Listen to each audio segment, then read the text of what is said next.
I feel like we lost an opportunity here to not do a skit going back to 1980 and one of us being Team Ozzy and one of us being Team Dio. Yeah. You know, you could shove me into a locker and I could like pull your underpants over your head or whatever. What's up, guys? Welcome to Forge Master Metal Reviews, the place where you can get the most out of your metal. Today we are going all the way back to 1980, where Empire Strikes Back and The Shining made its debut. The Walkman came out of science fiction, and the Rubik's Cube was brand spanking new. If you like metal content like this, hit the like button for us. Helps us out more than you know, and it helps this video spread to new fans. Rev up your motorcycles and polish that leather, folks. We're stepping back in time and getting into the best metal albums from 1980. Am I evil? Yes, I am.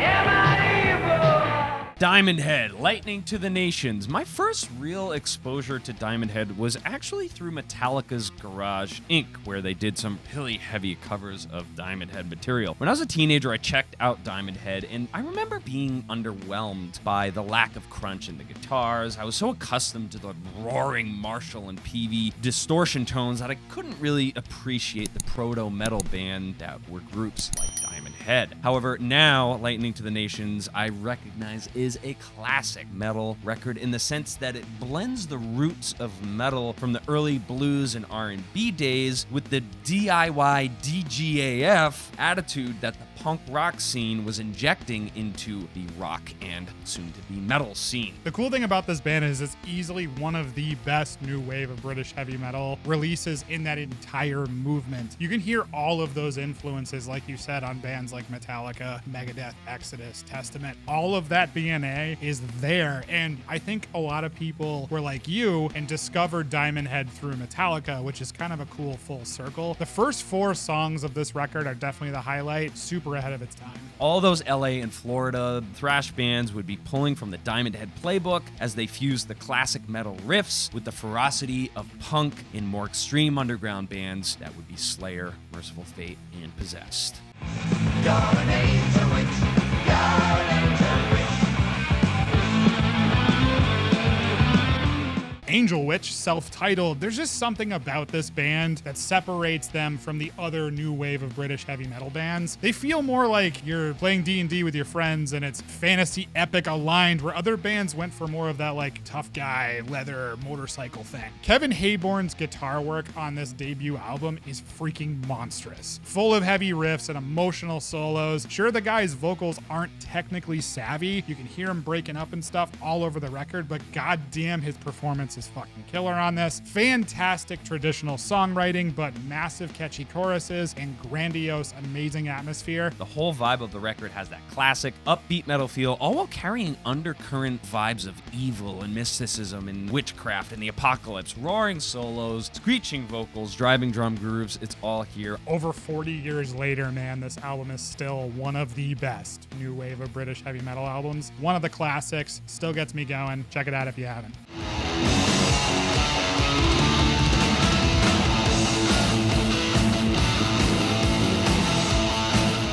Can't talk about early metal albums without talking about the Prince of Darkness himself, Ozzy Osbourne. It's pretty interesting that Ozzy and Black Sabbath released their albums in the same year, especially after Ozzy left Black Sabbath. I will not commit myself to one camp or another. Ozzy's awesome, Black Sabbath is awesome, regardless of who's on vocals, and that's just where I leave it. I feel like we lost an opportunity here to not do a skit of like going back to 1980 and one of us being Team Ozzy and one of us being Team Dio. Yeah. Like, you know, you could shove me into a locker and I could like pull your underpants over your head or whatever. But in all honesty, this is just such a killer debut. One of the best riffs in Ozzy's entire discography is Randy Rhoads riffing on Crazy Train. In fact, I'd argue that the success of that entire freaking record is hinged on the beginning riff of Crazy Train. That's an interesting take. I definitely agree that this album is Randy Rhoads.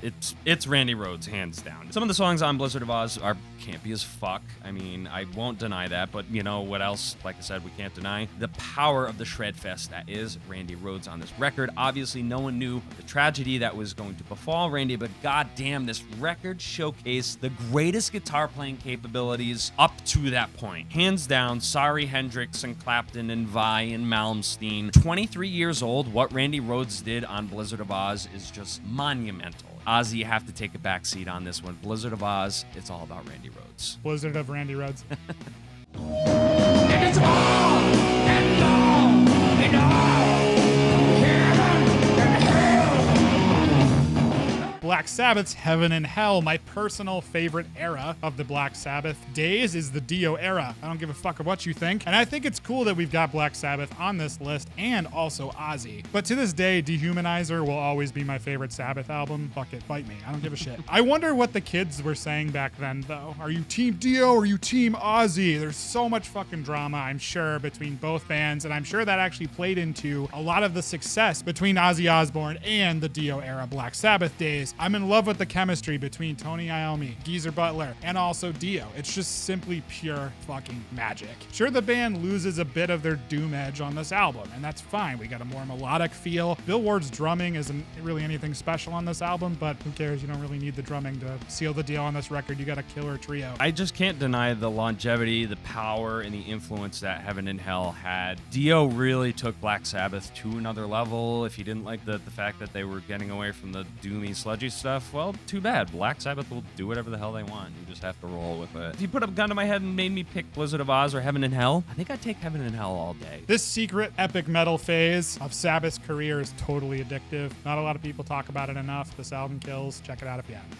Yes, I'm that news from the news. That's kept me hanging around and living on the side. AC/DC is not a metal band. I say that again for the folks in the back. AC/DC, not a metal band. However, I'll be damned in black if anyone tries to argue that 1980s Back in Black is not massively influential on the metal community. Look, following the death of Bon Scott, AC/DC was encouraged by the singer's parents, believe it or not, to stay together, probably for the kids. They found singer Brian Johnson and recorded Back in Black in the most dreadful place possible, the Bahamas. Yeah, super metal. But you know what else is metal about this record? Everything. From the highly distorted crunching guitars, the simplistic 4/4 rhythms, and blaring vocals about hyper-masculine fantasies, roaring engines, reckless driving, and gratuitous sexual perversion. What is more metal than that? The only thing more metal than all those things is fucking Phil Rudd's drumming. It's seriously, it's so simple, but it's so iconic and massive. If I ever learn drums someday, which it's the only instrument I don't really know how to play, I'll start with this album. Every freaking song on this record is an anthem about sex, living fast and on the edge, and partying. They fucking slay. How can you get any better than that? No matter how you want to slice it, Back in Black is a pseudo-metal album that has become a staple to many metal musicians, present company included.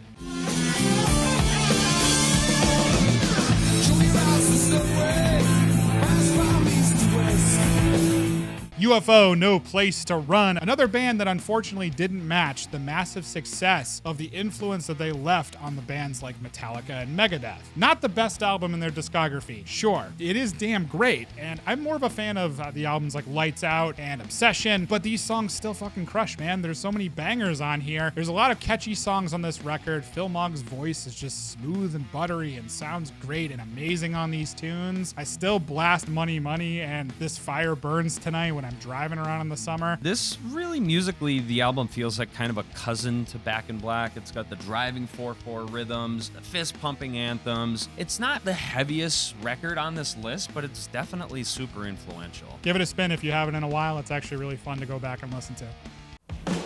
Breaking the law, breaking the law, breaking the law, breaking the law, breaking the law, breaking the law. There is no way that we could have talked about the best metal list from 1980 without talking about the OG NWO BHM. Judas Priest, goddammit, is who we're talking about. They are one of the greatest with their British Steel album. Priest was firing on all cylinders at this point. The 2.5-minute punk-inspired rebel anthem Breaking the Law became an international hit, and practically every other song on this record was a pretty well-refined piece of art from these masters of metal. At this point in the 80s, these guys at no doubt are at the forefront of heavy music. One of the biggest metal bands at the time. Probably the sole reason metal started to drift away from blues was Judas Priest. I think this album is a bit overhyped, but a breakout album is a breakout album, right? It's not a perfect album, but you can't deny the absolute power of some of the songs on British Steel.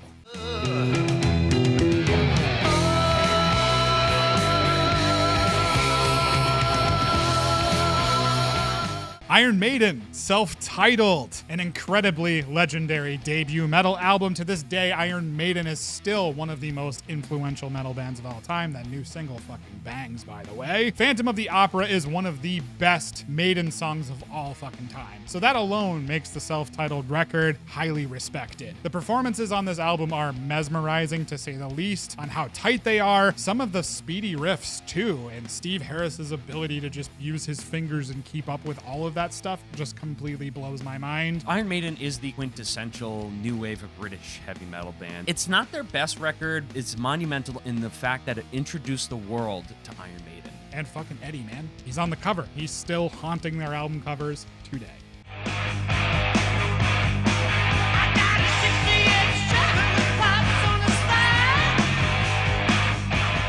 So hilariously, this is my first encounter with this record, Saxon's Wheels of Steel. It is everything that I expected, just from looking at the album cover and hearing the first 30 seconds of the record with its roaring motorcycle exhaust from some hard-throttling bike riders. I don't really connect with this music, but when I approach Wheels of Steel from the perspective of somebody studying the culture of metal, it becomes glaringly obvious how monumental this record must have been for 1980. And this is just alongside all of the biker metal themed albums like Motorhead, all speed, direct, in-your-face, raw melodic. It's just fucking great. You can hear that heavy punk rock influence too all over the album, and it just works. It's right alongside Ace of Spades by Motorhead. It's just tough guy biker vibes. What else could you want? Overall, Wheels of Steel is really an important record for the future of power metal. They are paving the way for bands like Manowar, Hammerfall, and Gravedigger. If you like to gamble, I tell you I'm your man. You win some, lose some, it's all the same to me.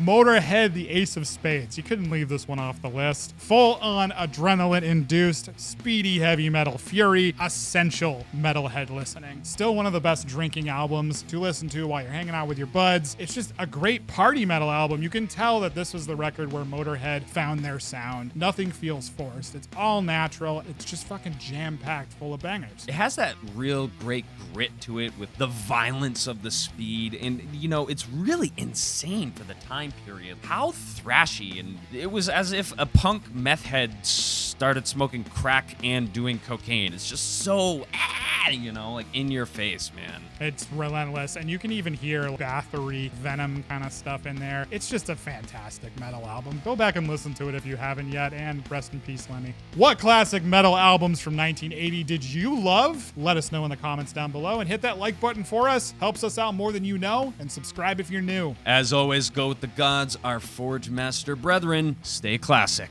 See you next time.